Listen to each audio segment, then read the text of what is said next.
Hello everyone, it is Chills Codes, and I'm coming at you with my very first video. So welcome to the series. The series is called Python Without the Fluff. So basically what that means is that I'm not going to be teaching all the extra bullshit.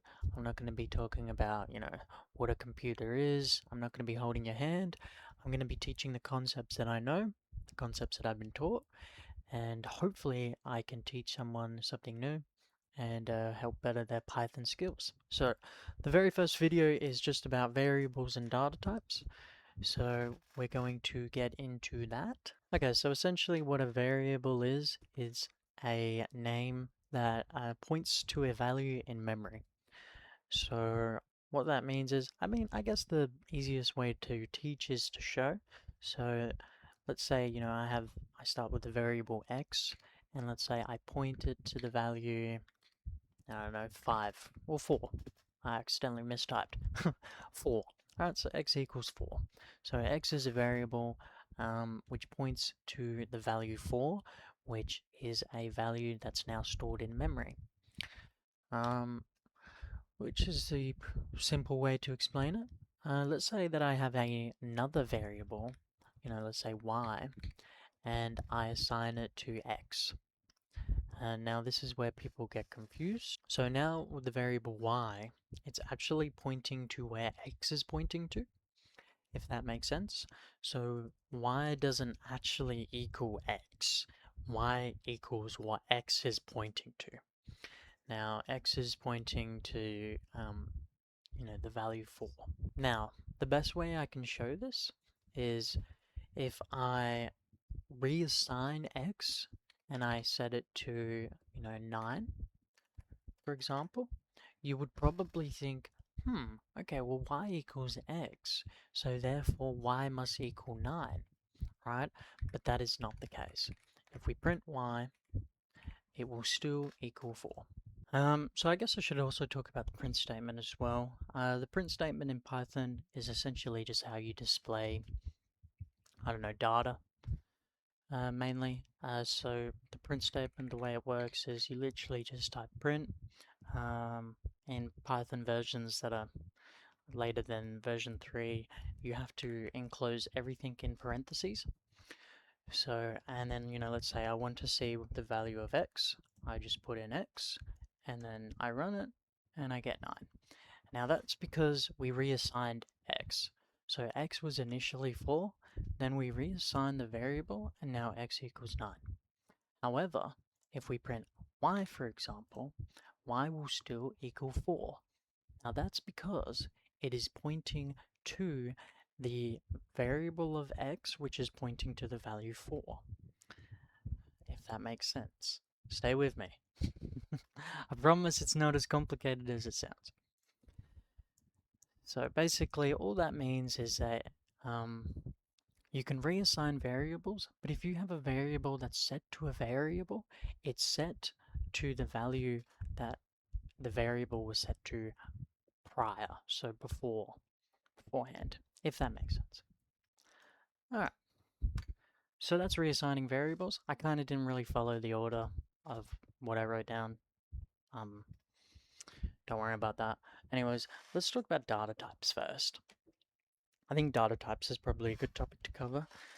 So we have the 4 main data types, which is int, float, string, and boolean. Integer, float, string, boolean. Now these 4 things are pretty straightforward. I think the best way I'm going to show is actually through the use of the type function. So I'll show you the different types, so the integer, float, string, boolean, and we'll do that through the use of the type function. So if I type print type, if I type, you see when I did that? If I type, sorry, I'm so unprofessional.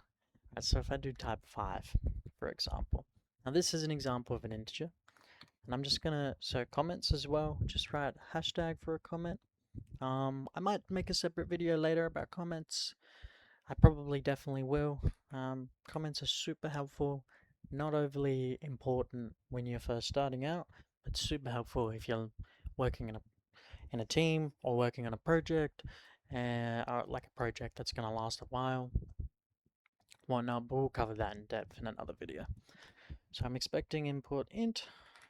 If I write, print type 5.0, here I'll be expecting float. I'm just going to type these out for y'all. Print, I don't know, 6, 7. Hashtag string, and then type true. Hashtag bool. I did not mean to press that. So if we print that out, we actually get the data type of the value, or data, sorry. So with the first one, it's an integer. So 5, if you just have a normal whole number, is an integer. And then a float is usually just a number with a decimal point. So 5.0, we expect the data type float, in which that's what we get. And then a string is just anything that's enclosed with quotations. So it's usually just general text, so let's say the way that I'm talking right now is you could classify as a string. Is probably the most simple way I can explain it. And then we also have booleans, which is 0 or 1, or to make it easier for, I guess, the average human, is true or false. So yeah, so have a play around with that. Have a play around with the types and the different, values and whatnot, and see what's what. If you actually go ahead and you do it yourself and you type it down and you clock it in your head, you understand the concept a lot easier. But that's essentially data types. The last thing that I'm going to cover in this video is naming conventions. I think this one's important to establish early because I've seen many Python scripts or even scripts across different languages where the naming conventions is horrible and you can't read it, you don't know what's going on, and projects, excuse my language, just go to shit. And that's something that we want to avoid. So I'm going to establish this early. So there are 2 naming conventions that I use and recommend, and the first one is camel case, and the second one is snake case. Now, let's just say you have a user, and you want to store the user's name in a variable. So what would be the best name for that? It would probably be username, for example. Alright, so with camel case, the first word, there is no capitals whatsoever. So let's say I have user, and then the second word, it would start with a capital letter. So let's say user name, and then I would store that in something, let's say John, for example. And then we have snake case, which is the other naming convention. So once again, username, it would be absolutely no capitals, except when there is a space, you put an underscore. So username would equal John. And I did not mean to type that. Thank you, AI assistant. Thing is actually kind of annoying, I might turn it off. So that's the 2 different naming conventions that I use and recommend. So I hope this video was informative. I hope you learned something. This is my first time creating a tutorial, so it's probably going to be rusty. So if you are watching this video, write any feedback. I'll try to get to all the comments that I can, if there is any. But ultimately, this whole series is mainly for me to fully understand my learning, because I think that I've learned Python pretty extensively.